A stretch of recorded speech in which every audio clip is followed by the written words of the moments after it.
Okay, Assalamualaikum warahmatullahi wabarakatuh. Pada hari ini saya akan membentangkan tajuk penyelidikan ciri-ciri usahawan dalam kalangan pelajar kolej komuniti yang tinggal di bandar dan luar bandar. Berikutlah sedikit berkenaan dengan pengenalan tentang keusahawanan, kenyataan yang dilakukan oleh Nur Asmah dan Sumati 2012, Ravi dan Nur Asyah 2016 serta Erinwati 2014. Pernyataan masalah adalah mengikut statistik laporan kajian pengesanan graduan Kementerian Pendidikan Tinggi 2017, hanya sekitar 6.6% sahaja graduan kolej komuniti menceburi bidang keusahawanan. Selain itu, apabila kita bandingkan dengan graduan TVET di Australia, kadar ini lebih rendah berbanding Australia, dan juga graduan TVET di Kathmandu, Nepal sebanyak 18%, jauh lebih tinggi daripada graduan kolej komuniti di Malaysia. Selain itu, masih terdapat tahap yang rendah ciri-ciri usahawan berkaitan dengan aspek kreatif dan inovatif, aspek kesanggupan menanggung risiko perniagaan, dan aspek suka kepada cabaran dan merebut peluang baru. Persoalan kajian terdapat apakah tahap ciri-ciri usahawan yang dimiliki oleh pelajar sijil teknologi elektrik di Kolej Komuniti Negeri Selangor. Dan yang kedua, adakah terdapat perbezaan antara ciri-ciri usahawan pelajar sijil teknologi elektrik Kolej Komuniti Negeri Selangor yang tinggal di bandar dan luar bandar. Satu hipotesis yang saya nyatakan di sini, tidak terdapat perbezaan yang signifikan ciri-ciri usahawan pelajar sijil teknologi elektrik di Kolej Komuniti antara pelajar bandar dan luar bandar. Berikut beberapa kajian literatur secara ringkas yang dinyatakan oleh Dam KV berkenaan dengan 6 ciri usahawan. Juga dinyatakan oleh Muhammad Zain Mubarak dan Samir Muhazab tentang ciri-ciri usahawan. Daripada Banet juga dan Maudah Farid,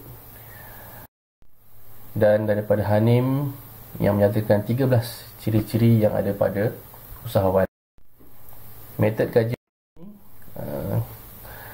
kajian ini berbentuk kuantitatif tinjauan menggunakan soal selidik kepada pelajar kolej komuniti.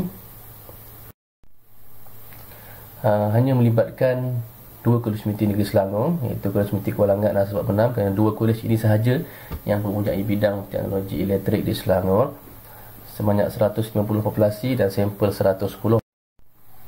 Ini adalah interpretasi Skomin yang digunakan dalam kajian ini. Kajian ini juga menggunakan ujian T untuk menguji perbezaan Skomin antara bandar dan luar bandar. Dapatan persoalan kajian perbincangan 1. Dapatan menunjukkan bahawa Skomin untuk ciri-ciri usahawan secara keseluruhannya adalah bertahap sederhana, iaitu 3.53. Ini sedikit penerangan tentang dapatan kajian. Baik, dapatan dan perbincangan persoalan kajian 2.